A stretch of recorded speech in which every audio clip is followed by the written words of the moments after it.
Bloqueos de rama.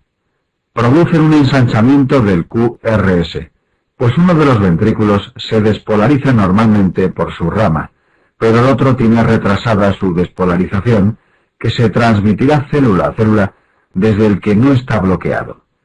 Y al ir por fuera del sistema de conducción tardará mucho más tiempo del normal en despolarizarlo. Se habla de bloqueo completo si llega a 120 ms e incompleto si no llega a ser tan ancho. La rama derecha no afecta la porción inicial de la despolarización septal, que depende de la rama izquierda, y por lo tanto solo altera las porciones finales del QRS, produciendo una onda S no muy profunda. El VD tiene poca masa. Al final del QRS en D1 y D2 se aleja, y una onda R' ancha en V1 se acerca a V1 la tardía despolarización del VD. Así aparece RSR' en V1.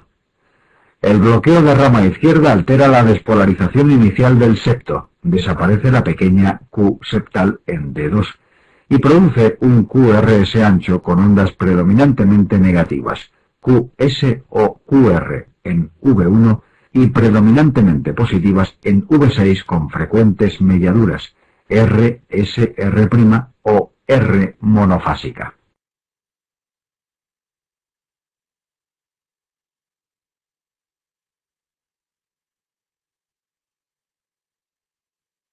Normalmente el eje no se modifica en los bloqueos de rama, pero sí la repolarización, de forma similar a los crecimientos ventriculares, con ST descendente y T negativa en precordiales derechas en el bloqueo de rama derecha, y muy difusamente en el bloqueo de rama izquierda, tan difuso que el bloqueo de rama izquierda hace al ECG inútil para detectar cambios en la repolarización sugerentes de isquemia. Los semibloqueos izquierdos desplazan el eje del QRS como ya comentamos. Alteraciones de la repolarización. El ST y la T son muy sensibles a casi cualquier anomalía produciéndose cambios, descenso del ST o ascenso del mismo, negativización de la T, ondas T picudas, alargamiento del QT, ante muchas circunstancias, de las que ya hemos comentado los crecimientos ventriculares y los bloqueos de rama. El descenso del ST con forma de cubeta o cazoleta en los pacientes que toman digoxina, aunque no estén intoxicados, en los pacientes que tienen alterada la despolarización por presentar preexcitación ventricular, síndrome de Wolff, Parkinson-White, en la isquemia, la pericarditis o en las alteraciones electrolíticas. De ellas conviene recordar que la hipocalcemia prolonga el QT y la hipercalcemia lo acorta. La hiperpotasemia produce ensanchamiento de la P, el PR y el QRS y ondas T picudas, y la hipopotasemia produce onda U llamativa junto al QT largo. La acidosis produce T altas y picudas, y la alcalosis QT largo y T invertidas, negativas. Isquemia miocárdica. La isquemia puede alterar la despolarización cuando produce necrosis apareciendo ondas Q patológicas, pero lo más sensible a la isquemia es la repolarización ST-T. El subendocardio está más expuesto al daño isquémico dado que las coronarias son epicárdicas.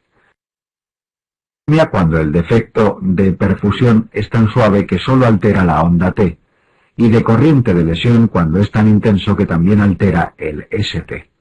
La afectación subendocárdica expresa un daño más leve que la subepicárdica, transmural.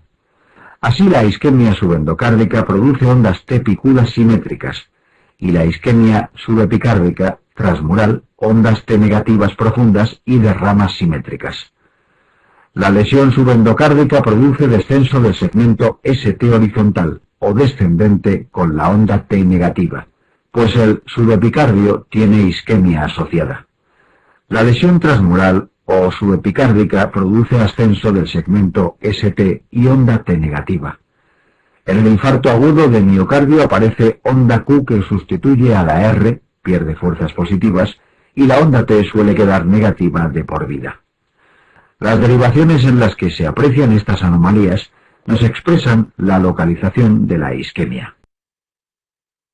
Determinantes de la presión arterial. Generalidades. La presión arterial está determinada por las resistencias vasculares periféricas y el gasto cardíaco. Las resistencias vasculares periféricas expresan el grado de vasoconstricción o vasodilatación que presentan las mismas, de forma que cualquier sustancia que produzca vasoconstricción va a aumentar la resistencia del sistema vascular al paso de sangre y la presión arterial. Las arteriolas, que tienen una gruesa capa muscular, son los principales responsables. Los vasodilatadores producirán una disminución en la resistencia al paso del flujo sanguíneo y, por tanto, de la presión arterial. El gasto cardíaco son los litros por minuto de sangre que bombea el corazón y viene definido por el volumen expulsado en un único latido, es decir, el volumen sistólico de eyección o volumen latido, multiplicado por el número de latidos en un minuto, es decir, la frecuencia cardíaca. Aumentando la frecuencia cardíaca aumentamos el gasto cardíaco dentro de unos límites fisiológicos y aumentando el volumen latido también. Los verdaderos determinantes de la función cardíaca son la precarga, la postcarga y la contractilidad, pues son los que determinan el volumen latido. Contractilidad. La contractilidad o inotropismo la determina la masa contráctil, de forma que a mayor masa, mayor volumen latido. Así, la hipertrofia del músculo cardíaco produce un aumento en el volumen eyectado. La presencia de infartos con cicatrices fibrosas en las que se pierde el músculo produce una disminución del inotropismo. Igualmente, fármacos con propiedades inotropas positivas, como la digoxina o los derivados simpático-miméticos, y negativas, como los betabloqueantes, verapamil, diltiazem o la mayoría de los antiarrítmicos, pueden afectar de forma positiva o negativa respectivamente a la contractilidad. El calcio intracelular también aumenta la contractilidad por aumentar su disponibilidad para la unión entre actina y miosina. La hipoxia y la acidosis que aparecen en la isquemia producen una disminución en el inotropismo. Precarga, ley de Frank-Starling. La precarga equivale al volumen telediastólico del ventrículo, es decir, la cantidad de sangre que tiene justo antes de la contracción. Cuanto mayor sea la precarga, por la ley de Frank-Starling, mayor será la fuerza que ejerce el músculo en la siguiente contracción. Esto es cierto dentro de unos límites fisiológicos, pues la ley de Frank-Starling determina que a partir de un nivel determinado de dilatación se produce un fenómeno similar al que ocurre con un muelle al que estiramos demasiado, tal que a partir de dicho volumen el corazón empieza a perder capacidad contráctil. Determinan la precarga incluyen la volemia, cuanta más sangre haya en el organismo, mayor será la precarga, la función renal, que controla la volemia, el retorno venoso, el ortostatismo, retiene sangre en las venas de miembros inferiores, la frecuencia cardíaca, puesto que entre dos latidos consecutivos existe gran variación de tiempo diastólico determinada por la frecuencia.